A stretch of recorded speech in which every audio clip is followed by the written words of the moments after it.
years. Magti 3 years na actually. Tapos 1 year pa lang Sherpa. Tapos kami yung taga-merienda maybe. Pero nag-volunteer na kami once for Smashing Kids. Oo. Wala kami. Kami nila Donna actually. Naalala mo? Tatlo. Isang matangkad. Ay, pa yan? Ay, oo, yun. Si Donna. Yun. Kasi hindi na kami nakabalik kasi nawawala palagi si Joe. Babalik ulit kami. Babalik ako. Hi, I'm Rose and Bukobo from Thompson. You can call me Rose. Yun. Tapos, mag-1 year na ako nag-volunteer sa Merienda Mix. Tapos minsan, hinihila-hila nila ako kung saan volunteer work. Sumasama naman ako. Yung mga gano'n. So, as long as kailangan yung help. Tapos yun nga, bagong Sherpa. Hindi ko pa din alam kung what is Sherpa. So, ni-discuss daw ni Don. Yun na. Ay, sorry. Lori, ha? Lori, hindi Lori. Miss Lori naman tawag sa kanya. Baka Dory. Iba yung baka Lori, di ba Lori? Alam mo, hindi ko maintindihan. Magkatabi pa naman sila nun. Lahat yung pinakakwentuhan na nag-iba-ibang pangalan. Basta may Ree. Ay, ganito na na, Ree. Hi, Miss Ree. Okay, the purpose of the gathering is to welcome the new Sherpas. Meron pang welcome. Si Ulay, si Rose, si Paula, si Romel, sorry. Si Bernie dati na, pero ngayon ka lang naka-attend. Hindi. Actually, turn over lang. Pero tatlo sila. May kasama siya si Libby at saka si Jen. Si Libby. Yeah. Ayun. Sino gustong mag-share about Sherpa from pinakamatandang Sherpa?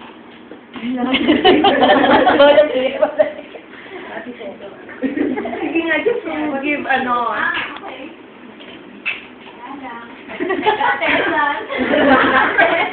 Hindi, you'll be the face of Hanson Manila sa service project.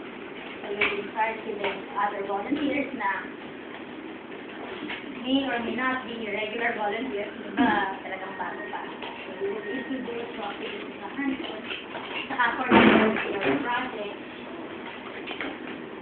At mas alam mo rin kung ano yung process. Siyempre, you'll be responsible for the volunteers who will attend in the service project. So, Sherpa, ikaw mag-guide sa kanila, what they will do, what they will bring, how to interact with the beneficiaries. anyone else who wants Muli na ba? to talk? So, bali, Sherpa is actually a guide. Yung pinaka-essence niya is a guide for everyone else. So, hindi parang, although at the beginning, ikaw yung parang nandun, yung face, sabi ni Donna, it's also your responsibility to make sure that the rest of the volunteers you have in the team do it properly as to how it should be done. And dapat develop new Sherpas within the team or develop them or make yung experience ng volunteering worthwhile para ma-encourage sila.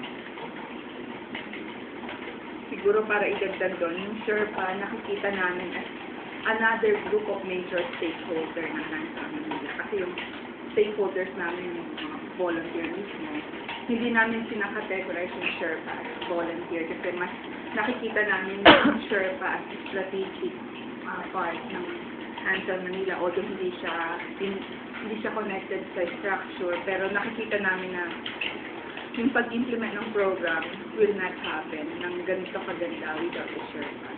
So, ang Hanson Manila, this past 2 years, nag-start noong 2005, diba?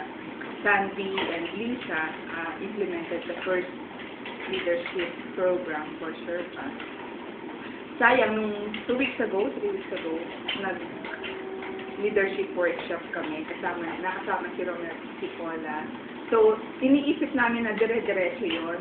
We're hoping na laging may training counterpart or training component yung Sherpa program para both sa knowledge, skills, and attitude nung first, nung Sherpa workshop 3 weeks ago.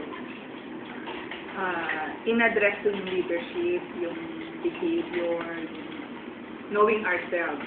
So, yung being hands-on Manila Sherpa, talagang titingnan namin, kasabay ng program, palilaki ng program, kung paano rin lalaki yung Sherpa in such a way na sasabayan yung programa, yung organization. So, we make it a point na talagang yung aming resources in terms of time, in terms of pag-assist sa mga Sherpa, laging nandoon. Talagang kasama yun sa operational plan, sa strategic plan na gagawin at ginagawa namin.